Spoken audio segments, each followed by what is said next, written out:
언젠가 인용한 듯한 이야기인데 독일의 화가여 조각가인 알브레히트 듀러는 역사에 회화 60점, 드로잉 970점, 판화 350점을 비롯해 많은 작품을 남겼습니다. 그 가운데 가장 대표적인 작품은 뉘른베르크 박물관에 보관이 되어 있는 기도하는 손이라고 하는 작품입니다. 그의 작품은 지금 500년 동안 보존이 되고 있는 작품들인데, 기도하는 손에는 감동적인 사연 하나가 담겨 있기 때문에 그 그림은 더욱 가치를 발하게 됩니다. 유명한 화가가 되는 것이 꿈이었던 듀러는 그림을 공부하기 위하여 고향을 떠나 도시로 갑니다. 그곳에서 화가를 꿈꾸는 또 한 친구 한스를 만나며 같이 하숙하는 절친한 친구로 성장합니다. 둘은 다 가난했고 돈을 벌면서 그림 공부를 해야 했던 그들이었기에 제대로 된 그림 공부를 할 수가 없었습니다. 그러던 중에 한스가 제안합니다. 듀러야, 내가 돈을 벌어서 너를 도울 테니 네가 먼저 그림을 배우렴. 나중에 네가 성공해서 그림이 잘 팔리면은 나는 그때 그림 공부를 하도록 할게 라고 합니다. 듀러는 그럴 수 없다고 거절하지만은 한스는 진심으로 듀러에게 먼저 공부할 것을 권합니다. 그 제안을 이기지 못한 듀러는 먼저 그림 공부에 전념하게 됩니다. 한스는 갖은 고생을 다 하면서 돈을 벌어서 듀러의 학비를 댔고, 그림 공부에 전념한 듀러는 학교를 졸업할 즈음에 되어서 그림이 팔리기 시작합니다. 이제 듀러가 한스의 일을 위하여서 뒷바라지를 할 때가 된 것이지요. 어느 날 듀러는 한스를 찾아갔습니다. 그런데 한스의 집에서 두 손을 모으고 기도하는데 그의 기도 소리가 듀러의 귀에 들립니다. 하나님, 제 친구 듀러가 공부를 마치고 그림이 잘 팔리는 화가가 되게 해주신 것을 감사합니다. 이제 제가 공부할 차례이지만은 저의 손은 노동으로 손마디가 굳어지고 뒤틀어져서 더 이상 그림을 그릴 수 없게 되었습니다. 하지만 듀러는 앞으로 유명한 화가로 성공할 수 있도록 해주십시오 라는 기도 소리가 듀러의 귀에 들린 것입니다.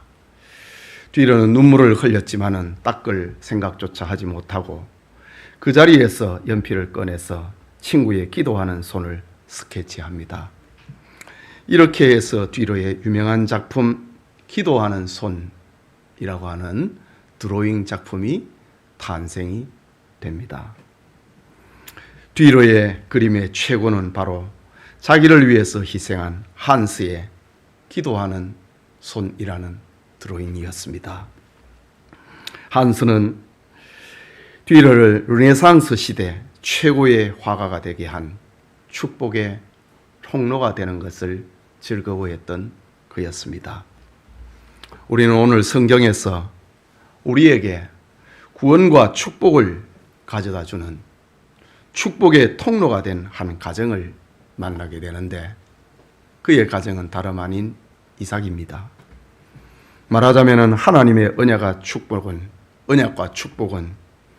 가만히 있어도 성취되는 것이 아닙니다. 하나님의 약속을 받은 사람은 그 약속을 이루기까지 수많은 고통과 과정을 통과해서 이루어집니다. 즉, 약속을 이루는 과정의 삶은 성도의 몫이라고 하는 말입니다. 하나님의 약속과 축복을 믿고 그것을 이루기 위하여서 몸부림하고 수고할 때에 그 약속이 성취된다고 하는 사실을 보여주고 있는 장면이 바로 오늘 본문의 말씀입니다. 이 시간 축복의 통로, 이삭의 가정. 이삭의 가정을 통하여서 오늘 우리에게 이런 축복이 이루어졌다. 축복의 통로인 이삭의 가정이라는 제목으로 창세기 강해 계속하고자 합니다. 말씀을 듣는 우리 모두에게 하나님의 은혜로 우리의 가정이 축복의 통로가, 또 다른 축복의 통로가 되기를 소원합니다. 먼저 축복의 통로가 된 이삭의 가정입니다. 읽은 본문의 말씀 19절에서 20절을 다시 읽겠습니다. 아브라함의 아들 이삭의 족보는 이러하니라. 함께 읽겠습니다. 아브라함이 이삭을 낳았고 이삭은 40세에 리브가를 맞이하여 아내를 삼았으니 리브가는 밧단 아람의 아람 족속 중 부두엘의 딸이요 아람 족속 중 라반의 누이였더라 라고 합니다. 여러분, 창세기는 대부분 족장들의 역사로 엮여져 있습니다. 이런 역사를 기록함에 있어서 자주 족보를 등장을 시키고 족보를 사용하고 있습니다. 그런데 이 족보는 단순한 인명의 열거가 아니고 이름을 통해서 기나긴 역사를 압축하고 기나긴 역사를 요약한 다이제스트와 같은 이야기라는 말입니다. 오늘 본문은 창세기의 족보 기록 중에 9번째로 등장을 하고 있는 이삭의 족보 이야기입니다. 이것은 이삭의 후예가 그들의 역사성을 강조하고 있는 족보고 언약의 후손이 어떻게 계승되고 있는가를 알려주고 있는 족보고 이삭 후에 새롭게 등장하는 야곱의 생애를 조명시켜주는 역할을 하는 그런 족보입니다. 본서를 기록을 하고 있는 모세는 이삭의 아내 리브가의 족보를 인용을 하고 있습니다. 이삭의 나이 40세에 리브가를 아내로 맞이했는데 그는 밧단 아람의 아람 족속 중 부두엘의 딸이요 아람 족속 중 라반의 누이였더라 라고 소개합니다. 여기 밧단 아람은 아람인의 들판이라고 하는 뜻인데 메소포타미아 북부 지역을 가리키고 아브라함 가문의 활동의 공간을 말하는 곳입니다. 성경에서 리브가의 출신지를 이렇게 구체적으로 언급하고 있는 이유는 그가 우상 숭배에 익숙한 가나안 여자이거나 그리고 호남 민족이 아니라 언약 백성인 아브라함의 순수한 혈통이었다고 하는 사실을 알려주기 위함입니다. 이것을 통해서 하나님의 기업을 소유할 영적 자질을 알려주고 있는 장면이기도 합니다. 지금까지 살펴본 것처럼 아브라함은 사라와 사라의 몸종 하갈과 그의 후처 그드라로 통하여서 8명의 아들을 낳았습니다. 그러나 하나님의 구원 약속은 언약의 아들 이삭을 통해서 계승된다고 하셨지요. 언약 계승은 아브라함이 결정하는 것이 아니고 하나님의 주권에 의해서 선택되고 결정되는 사실입니다. 하나님의 언약과 축복의 통로가 되어 있는 이삭은 지금 나이 40살에 리브가와 결혼을 하여서 가정을 이루었습니다. 만약에 이삭이 결혼하지 않았거나 가나안 여자와 결혼했다면 우리는 이삭을 통해서 이루어질 하나님의 구속 역사를 이야기할 수 없을 것입니다.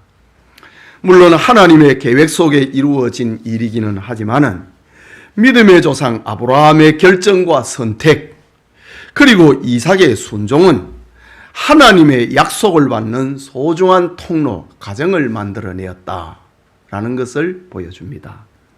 여러분, 오늘 성경에 등장하고 있는 족보를 통해서 우리에게 들려주고 있는 소중한 교훈은 가정의 가치, 가정의 소중함입니다. 족보는 가정을 말하는 겁니다.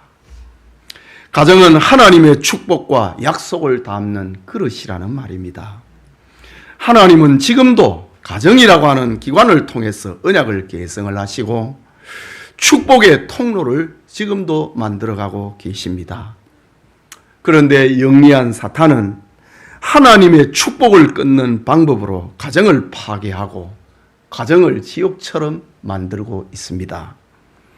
사탄은 하나님과 성경 그리고 교회를 도전하는 가장 효율적인 방법이 가정을 파괴하는 것에 있다는 것을 사탄은 잘 알고 있습니다. 그래서 오늘날 사람들의 생각에는 이혼을 보편화하고 남녀의 구분을 없애는 성평등을 주장하게 됩니다. 여기에 사람들은 자기도 모르는 사이에 따라가고 사탄의 소리와 주장에 동조를 하고 있는 현실이 일어나고 있습니다. 이런 관점에서 보면은 우리 신앙의 최대 위기는 가정의 붕괴로부터 시작됩니다. 이것은 한 개인의 문제가 아니고 한 시대와 역사의 문제입니다. 제가 10여 년 전에 러시아에 단기 선교를 갔을 때에 선교사님이 웃으면서 본인의 딸이 학교에서 놀림을 당하고 있는 이야기 하나를 들려주었습니다. 그것은 너는 왜 엄마 아빠가 한 명밖에 없느냐? 라고 선교사님의 딸이 학교에서 놀림당하고 있다는 웃으면서 들려주는 이야기였습니다. 러시아는 이혼과 재혼이 보편화되어 있고 이혼을 하더라도 집안 애경사가 있으면 자연스럽게 술 한 병을 들고 전 부인, 전 남편을 초청을 하고 만난다고 합니다. 그래서 엄마 아빠가 한 사람인 아이가 때로는 이상하고 놀림을 당하기도 한다는 것입니다. 뿐만 아니라 이미 사탄은 서구 사회를 동성결혼을 합법화하고 있습니다. 여기에 개인의 인권을 앞세워 동성결혼을 비난하거나 비판하는 사람, 심지어 동성결혼에 목사가 주례를 해주지 않으면은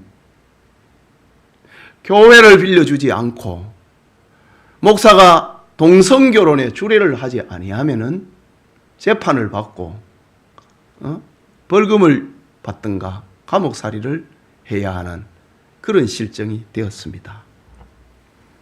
하나님의 축복의 통로인 가정을 붕괴하고 해체하는 물결이 우리나라에도 깊숙이 지금 스며들고 있습니다. 소위 인권이라고 하는 이름으로 해마다 동성결혼을 합법화하자고 하는 국회 청원이 계속되고 있습니다. 이미 국가인권정책기본계획 NAP라고 하지요. 그리고 정부 기관에서는 이제 양성평등이라는 단어를 사용하지 않고 성평등이라는 단어를 사용하기 시작했습니다. 성평등이라고 하는 말은 고상하게 보이지만은 성평등이 지향하고 있는 사상은 아주 악하고 사탄적입니다. 그것은 남녀가 평등하다고 하는 양성평등이라는 말이 아니고 개인의 성적 취향에 따라서 사랑의 대상을 선택하며 평등하다는 말이 성평등이라는 말입니다. 여러분 광고판이라든가 그럼 혹시 성평등이라는 언어를 보신 적이 있을 겁니다. 그것은 남자와 여자가 성적으로 평등하다고 하는 그 말이 아니고 내가 사랑을 선택을 하며 남자를 택하든 여자를 택하든 그 평등하다고 하는 말이 성평등이라는 말입니다. 이것은 동성애와 동성결혼의 합법화로 가는 계단적인 조치입니다. 이것이 지금 우리가 살고 있는 현주소입니다. 여기 오늘 사회와 학교는 아이들에게 결혼의 소중함을 가르치지 않고 아이들은 가정의 절대성과 가치성을 배우지 못한 채 성장을 하고 개인의 가치만 배우고 성장하고 결혼합니다. 그러니 이혼이 보편화되고 동성애를 하더라도 그것은 성적 취향이 아닌가 인정을 하고 그것을 심각하게 받아들이지 않는 그런 현실이 되었습니다. 이미 교육부서에는 학생 인권 조례가 들어가 있잖아요. 그 속에 성평등이 들어가 있습니다. 가정의 절대성과 가치성을 이제 가르치지 않는다 이 말입니다. 사랑의 대상은 자기가 선택한다는 겁니다. 남자가 남자를, 여자가 여자를 선택해도 그거는 개인의 취향이라는 겁니다.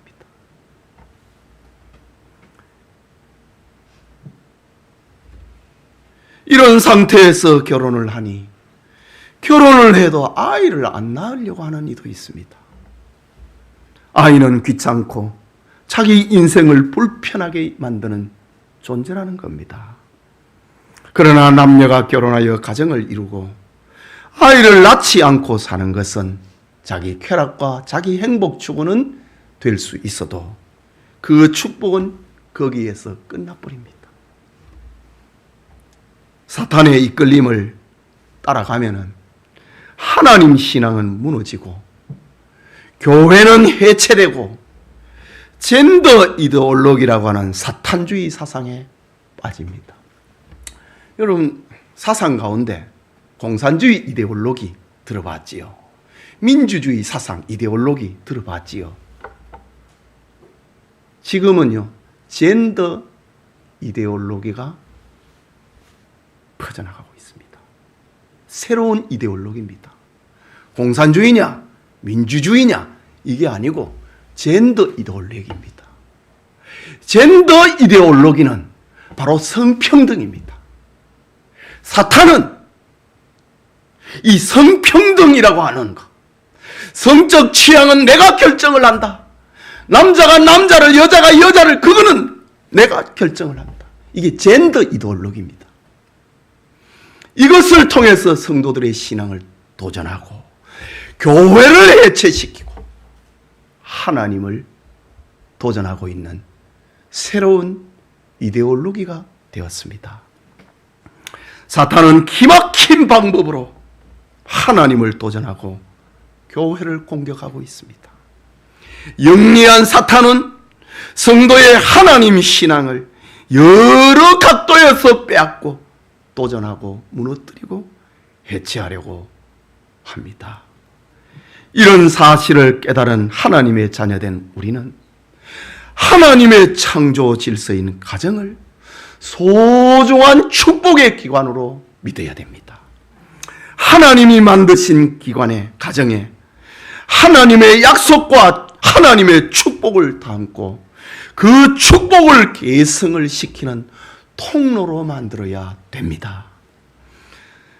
아버지와 어머니, 아들과 딸, 할아버지와 할머니로 구성된 가정을 소중하게 여기고 가정을 하나님의 축복을 담는 그릇으로 하나님의 축복을 전달하는 통로로 만드는 축복이 우리에게 있기를 소원합니다.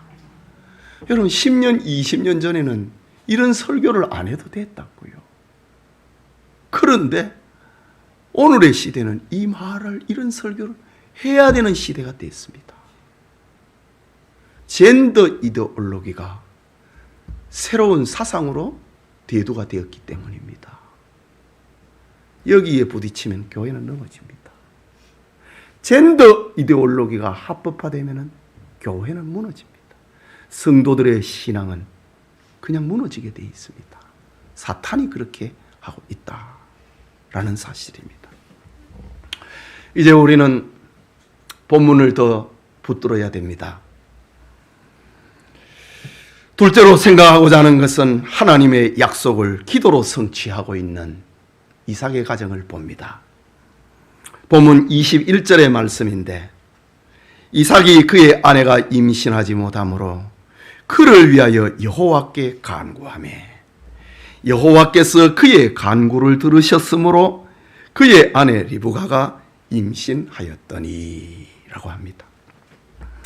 이삭과 리브가가 결혼을 했는데 아이를 갖지 못하는 문제가 일어나고 말았습니다. 이때에 이삭은 새 아내를 얻는 게 아니고 하나님 앞에 기도했다. 하나님 앞에 간구했다. 간절히 기도했다 라고 합니다. 하나님은 눈물에 젖은 성도의 기도를 통해서 응답하시는 분입니다. 하나님은 제단에서 흘리는 눈물의 기도를 통하여서 응답하시는 분입니다. 잠언 8장 17절에는 나를 사랑하는 자들이 나의 사랑을 입으며 나를 간절히 찾는 자가 나를 만날 것이라. 간절히 찾는 자가 나를 만난다. 이삭이 하나님께 간절히 기도했다, 이 말입니다. 시편 126편 5절에는 울며 씨를 뿌리러 나가는 자는 반드시 기쁨으로 그 곡식단을 가지고 돌아오리라. 눈물의 기도에는 반드시 하나님의 응답이 있다. 하나님은 눈물에 젖은 기도를 통하여서 자신의 뜻을 이루어 가신다 라는 말입니다. 여러분, 우리 주변을 보면은 희한한 사연을 가지고 있는 가정들이 있습니다. 메맞는 아내가 있고 이혼할 수밖에 없는 심각한 처지에 있는 이들이 있습니다. 그러나 기억할 것은 문제없는 가정은 없다는 것입니다.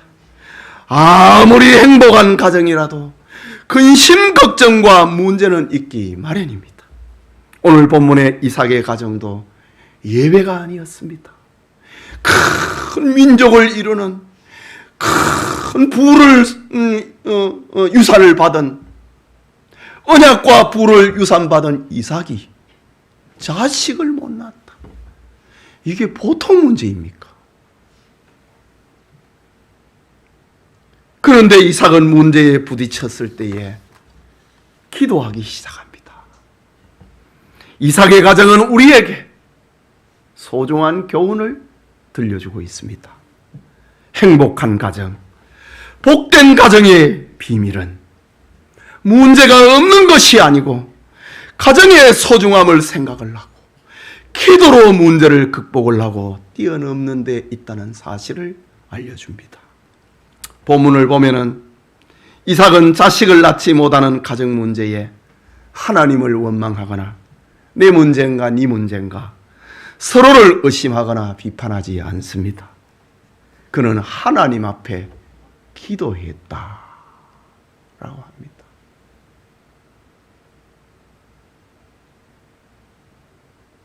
참 요즘 표현으로 하면은 모르는 게 나은 것 같아요. 당신은 아이를 못 낳습니다. 그러면 아예 포기해 버립니다. 이삭 같으면 어땠을까요? 기도한다 이거죠. 아브라함의 나이 100살이 됐다. 어제 인도에 보니까 70 몇 살 이렇게 72살이 할머니가 상둥이를 낳고 82살 할아버지가 아버지가 됐는데 아버지는 너무 놀라갖고 뇌출혈로 쓰러졌답니다. 그 해외 토픽입니다. 자, 요즘에 당신은 아이를 못 낳습니다. 그렇게 병원에서 판단하면 끝내버립니다. 그런데 아브라함 같으면 어쩔까요? 하나님 앞에 기도한다. 이런 면에서 병을 모르는 게 오히려 나을 수도 있는 겁니다. 여러분, 의사의 판단을, 집사님 계시지만은 의사의 판단을 우리가 존중하지만은 그것이 끝이 아니라는 것을 우리 믿으시기 바랍니다. 우리 그걸 믿는 사람이잖아요. 예.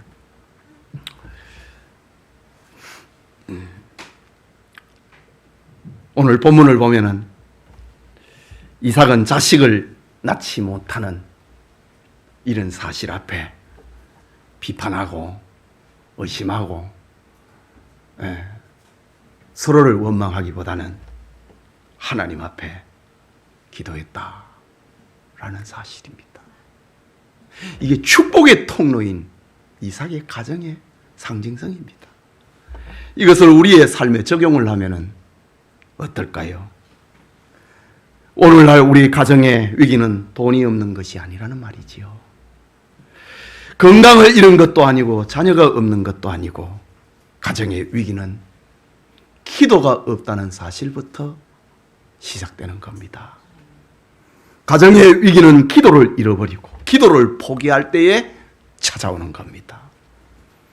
부부간의 마음이 곤비하고 외롭고 힘을 잃어버린 것은 하나님과의 관계, 기도 시간을 잃어버렸기 때문에 일어나는 현상입니다.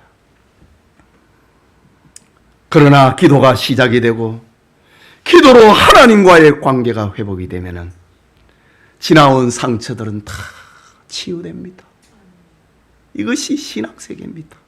이것이 하나님의 세계입니다. 저주가 축복으로 바뀌고 하나님과의 기도로 관계가 회복이 되면은 하나님의 은혜가 흘러 넘치게 되는 겁니다. 기도하는 부모가 그리고 자녀가 있는 가정은 아무리 홍수가 나고 태풍이 불어도 흩어지거나 망하지 않습니다. 이런 경우에 우리 믿음의 선배 다윗은 여호와는 나의 목자가 되시니 내가 부족함이 없으리로다. 이런 고백을 우리도 하게 되는 겁니다. 여러분, 하나님은 자신의 약속을 기도라고 하는 채널을 통해서 이루어 가시는 분입니다. 지금까지 살펴보았듯이 아브라함의 독자 이삭에게 하나님의 모든 언약, 모든 복이 약속되었습니다.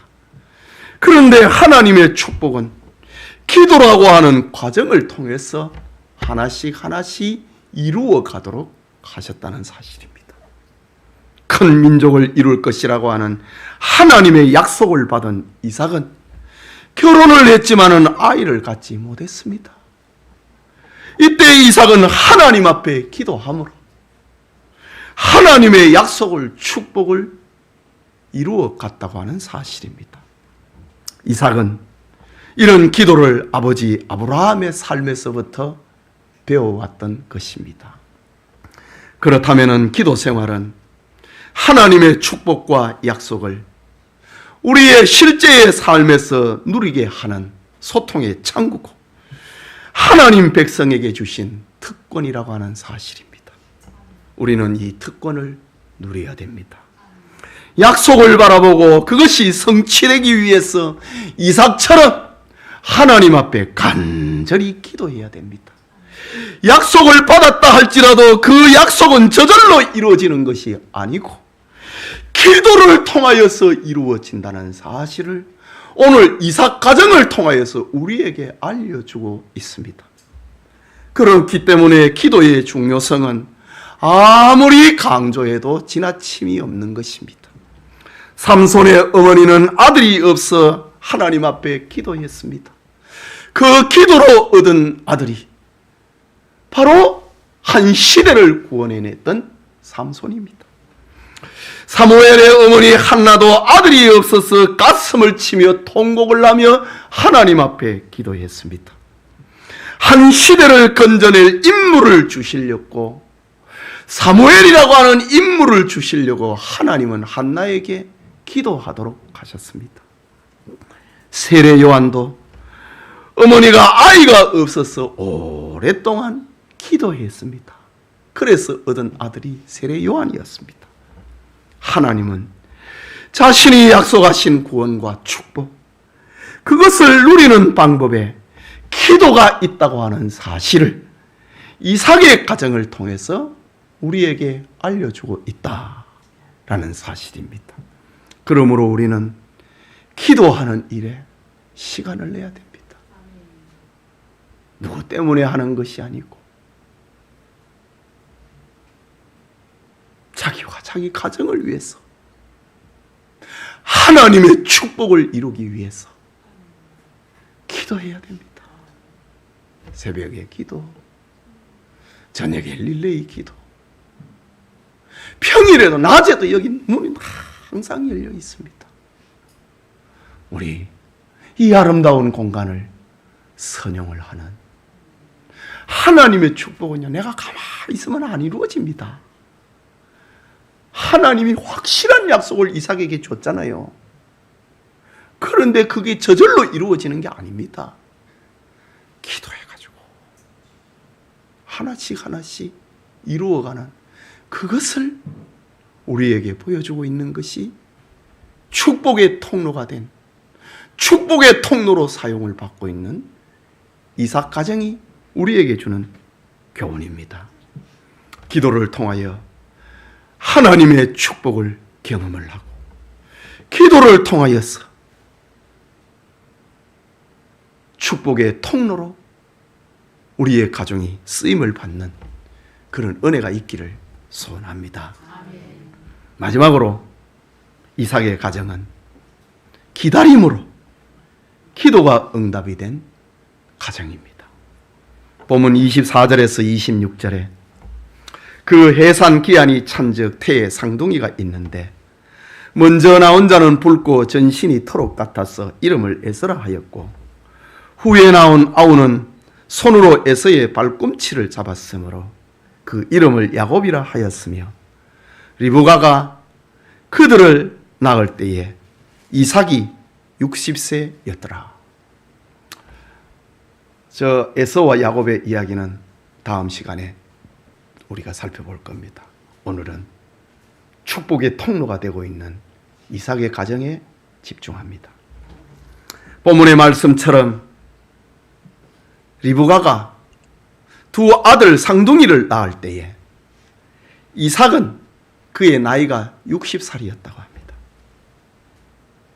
40살에 결혼을 했으니 20년 동안 자식을 못 낳은 겁니다. 어쩌면 이것은 자기 아버지 아브라함하고도 비슷한 길로 가고 있습니다. 여러분, 아이가 없는 문제와 같이 부족한 것이 있거나 안 되는 일이 생길 때에 불평하거나 원망하지 말아야 됩니다. 이삭이 결혼을 했는데 20년 동안 아이를 못 낳았다. 여기는 하나님의 비밀과 하나님의 섭리가 담겨 있었습니다. 이삭과 리브가는 결혼한 지 20년 동안 아이가 안 생기는 겁니다. 얼마나 애탔겠습니까? 지난날 자기 아버지 아브라함이 그랬던 것처럼. 그리고 기다렸습니다. 이삭의 입장에서 보면은 20년을 기다린다고 하는 것은 보통 힘든 일이 아닙니다. 우리는 한 달, 두 달, 1년, 2년을 기도하며 기다릴 수 있습니다. 그러나 20년을 포기하지 않고 기다린다고 하는 것은 하나님을 향한 믿음 없이는 불가능합니다. 믿음이 없으면 체념해버리고 포기해버립니다. 그런데 아브라함은 하나님 앞에 간절히 기도했다. 20년이 됐을 때 그래 간절히 기도했을까요? 아닙니다. 결혼을 하면 아이를 낳아야 되는데 왜 우리 집에 애가 안 생기지? 1년, 2년, 3년, 4년. 이삭과 리브가는 초조해지기 시작합니다. 기도했다 이거죠. 그런데 그 기도가 그 다음날 응답되는 게 아닙니다. 20년 동안 계속됩니다. 믿음이 없으면, 하나님을 믿는 믿음이 없이는, 하나님이 자식을 주신다고 하는 믿음이 없으면 포기해버립니다. 지난날 아브라함과 사라가 포기하고 하가를 들여갖고 자식 낳았잖아요. 포기해버립니다. 그런데 이삭은 기다렸습니다. 이것은 하나님을 믿는 자만이 할 수 있는 기다림입니다. 우리는 어떤 문제를 만났을 때에 하나님께 기도하고 포기하지 말아야 됩니다. 끝까지 기다리는 은혜를 받아야 됩니다. 여러분, 기도는 백일몽이 아닙니다. 백일몽. 예. 여러분, 백일몽이라는 말 들어봤습니까? 백일홍은 들어봤는데. 백일몽이라는 말이 있습니다. 한낮의 꿈, 백주대납, 한낮의 꿈, 꿈은 보통 밤에 꾸는데 한낮의 꿈이라는 말이 백일몽입니다. 이것은 자기에게 충족되지 못한 욕망을 비현실적인 세계를 통해서 생각하고 상상하는 것을 사전적으로 백일몽이라고 합니다. 이것은 일종의 현실 도피 현상입니다. 여러분, 기도는 현실 도피가 아닙니다. 기도는 백일몽이 아니라는 것입니다. 기도는 확실히 하나님이 주신 그 꿈을 이루어가는 과정이 기도입니다. 사도 바울은 빌립보서 2장 13절에 너희 안에서 행하시는 이는 하나님이시니 자기의 기쁘신 뜻을 위하여 너희에게 소원을 두고 행하게 하시나니 라고 합니다. 하나님이 우리 마음속에 소원을 두어갖고 이거 하고 싶다, 그런 마음에 소원을 두어갖고 그것을 기도로 이루어가게 하신다고 바울은 빌립보 교인들에게 들려주었습니다. 하나님은 우리 마음에 소원을 담아주시고 그 소원을 이루기 위해서 기도하게 하신다. 그러니까 기도라고 하는 것은 현실 도피가 아니고 백일몽이 아니고, 기도는 기다림을 통해서 응답이 되는 과정입니다. 역대상 16장 11절에 여호와와 그의 능력을 구할지어다, 항상 그의 얼굴을 찾을지어다 라고 했습니다. 포기하지 말고 항상 그의 얼굴을 찾으라고 했습니다. 마태복음 7장 7절에는 구하라, 그러면 너희에게 주실 것이요, 찾으라, 그러면 찾아낼 것이요, 문을 두드리라, 그리하면 너희에게 열릴 것이니라. 기도의 연속성, 기도의 계속성, 포기하지 말라고 하는 것을 강조하기 위해서 찾으라, 구하라, 두드리라 이 말을 쓰고 있는 겁니다. 바울은 갈라디아서 6장 9절에 우리가 선을 행하되 낙심하지 말지니 포기하지 아니하면 때가 이름에 거두리라. 포기하지 아니하면, 기다림을 포기하지 아니하면 하나님의 때가 되면 그것은 이루어진다. 선을 행하다가, 기도하다가 이 말입니다. 기도하다가 낙심하지 말라. 포기하지 아니하면 때가 이르면 이루어질 것이다 라고 합니다. 오늘 성경에 이삭과 리브가의 가정은 자신들에게 일어난 문제를 앞에 두고 하나님께 기도했습니다. 본문에서 보듯이 이삭의 나이 40살에 결혼해서 20년간 자식이 없다가 60에 와서야 에서와 야곱이라고 하는 쌍둥이를 낳게 됩니다. 이삭의 기도 응답은 20년 후에 이루어집니다. 그 과정은 기다림입니다. 기다림이 없이는 기도는 이루어지지 않습니다. 선을 행하다 포기하면 성취되지 않는다는 그런 말입니다. 오늘 성경에 이것을 우리에게 교훈합니다. 기도는 반드시 응답이 되는데 나의 시간과 하나님의 시간은 다르다고 하는 사실을 알려줍니다. 우리는 하나님께 지금 당장 문제를 해결해 달라고 기도합니다. 그럴 때 하나님은 꿈쩍도 하지 않는 것처럼 보일 때가 있습니다. 그러나 하나님은 아무것도 하지 않는 것이 아니고 하나님 자신의 시간을 보고 계시는 겁니다. 이삭 가정의 문제는 아들 문제예요. 자식을 낳지 못하는 문제였습니다. 이 과정을 통해서 두 부부는 경건하게 만들고 예배적인 삶을 만들고 기도하는 가정으로 하나님을 만들었습니다. 다 형통하면은요, 우리의 본성은 죄인입니다. 기도 안 합니다.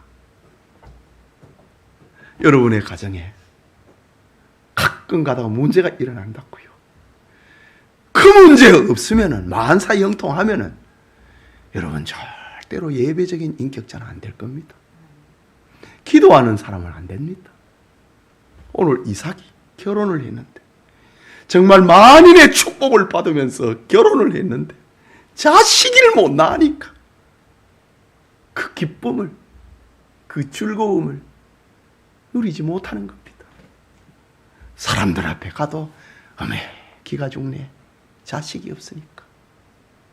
요즘 시대야 뭐 자식 없는 가정들이 들어있지만 고대 사회에는 자식을 낳지 못하면 하나님의 벌로 받았습니다.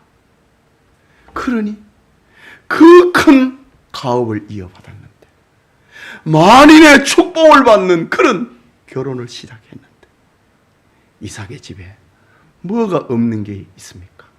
없는 게 없었습니다. 말하면 법입니다.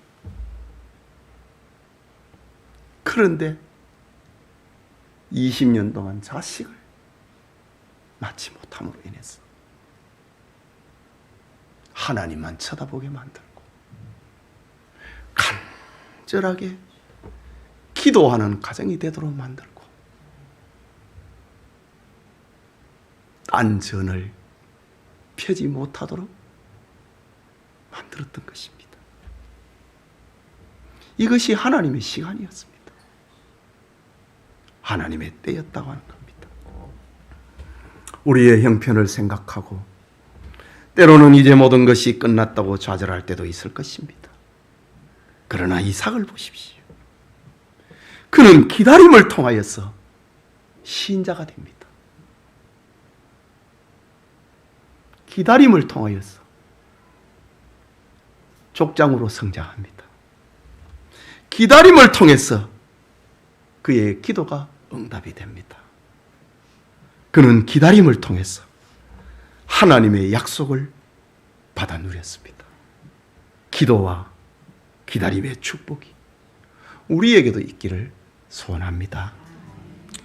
예배드리는 성도 여러분, 성경 속에 많은 사람들을 읽어가다 보면은 그 누구도 나하고 관련이 없는 사람은 없습니다.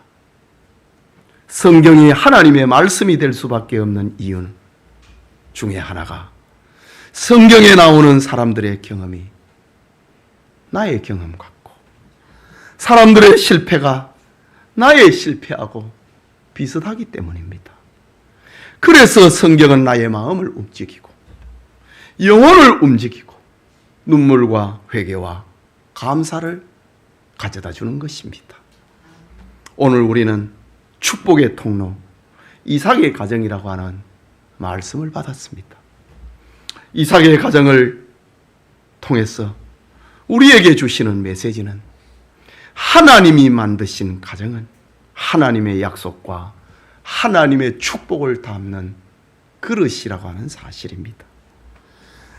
우리 성도님들의 가정에 할아버지와 할머니, 아버지와 어머니, 그리고 아들과 딸로 구성이 되는 가정을 소중하게 여기고 우리의 가정에 하나님의 축복을 담는 그릇으로 만드는 은혜가 있기를 소원합니다. 또 하나 이삭의 가정을 통해서 우리에게 주신 메시지는 하나님의 약속과 축복은 우리가 침묵하고 활동이 정지될 때에 그냥 주시는 것이 아니라 기도를 통해서 받고 기도를 통해서 누리게 하신다는 사실입니다. 이삭은 결혼했으나 자식을 갖지 못하는 문제가 따라왔습니다. 이때 이삭은 하나님 앞에 기도했다고 합니다. 그러므로 우리는 하나님의 축복을 받기 위하여 시간을 내야 됩니다. 오늘 우리의 기도는 어떻습니까? 기도의 언어는 있는데 기도의 능력이 없지 않습니까? 기도의 소리는 있는데 기도의 의미는 없습니다. 기도의 형식은 있는데 기도의 내용이 없습니다. 기도의 입술이 있는데 기도의 가슴은 없습니다. 기도의 머리는 있는데 기도의 발걸음은 없습니다. 기도의 생각은 있는데 기도의 손발이 없습니다.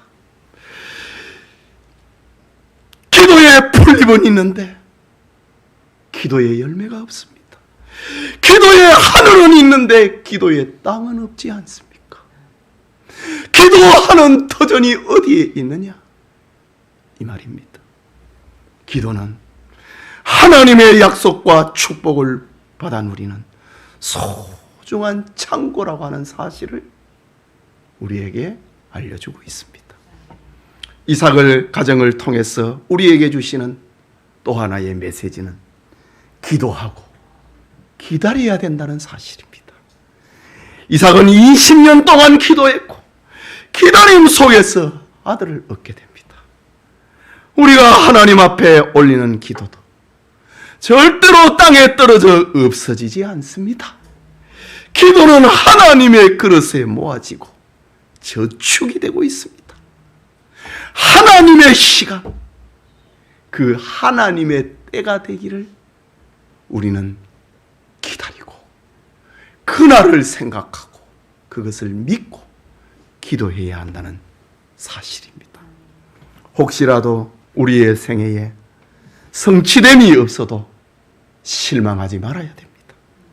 아브라함과 사라는 이런 모습을 우리에게 잘 이해시키고 보여주고 있습니다. 그들에게는 하늘의 별처럼 바닷가의 모래알처럼 너의 자녀들을 충만하게 해주겠다고 하는 하나님의 약속을 받았습니다.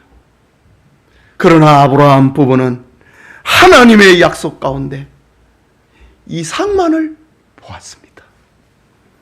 하나님은 아브라함에게 너 선 곳에서 동서남북을 바라보아라. 네 눈이 보이는 땅을 네 자손에게 주겠다고 약속했습니다. 그러나 아브라함 부부가 소유하는 땅은 막벨라라고 하는 매장지의 굴밖에 없었습니다. 그런데 아브라함 부부는 하나님의 약속을 다 믿었습니다. 이것을 주신 것을 보니 그 다음도 주신다. 낳을 수 없는 중에 이삭을 주신 걸 보니 많은 자손의 아버지가 되게 한다. 그것을 믿었습니다. 막벨라 굴이라고 하는 아내를 묻을 묘터를 주신 것을 보니 하나님께서 이 땅을 다 주시는가 보다. 하나를 보고 그 다음을 믿었다고 합니다. 엘리야는 3년 6개월 동안 비 한 방울 내리지 않는 가뭄 속에서 저 지중해 바다 위에 떠오르는 손바닥만한 구름을 보고 이제 가뭄이 끝이 난다. 그의 종에게 아합 왕에게 가서 알려주어라 라고 말을 했습니다. 여러분, 믿음이라고 하는 것은 이런 것입니다. 아브라함 부부는 하나님의 약속을 믿었고 그 약속은 아들 이삭 가정을 통해서 계승되었습니다. 하나님의 약속은 반드시 이루어진다.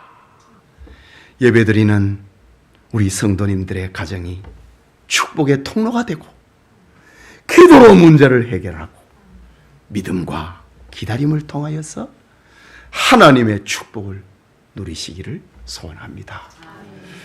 우리 같이 기도하겠습니다.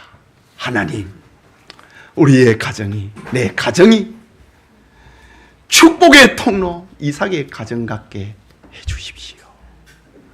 내 아들과 딸의 가정이 그렇게 되게 해주십시오. 하나님을 믿는 사람은 이런 기도를 하는 사람이고 하나님을 믿는 사람은 그 기도를 하고 기다리는 사람입니다. 기도합시다.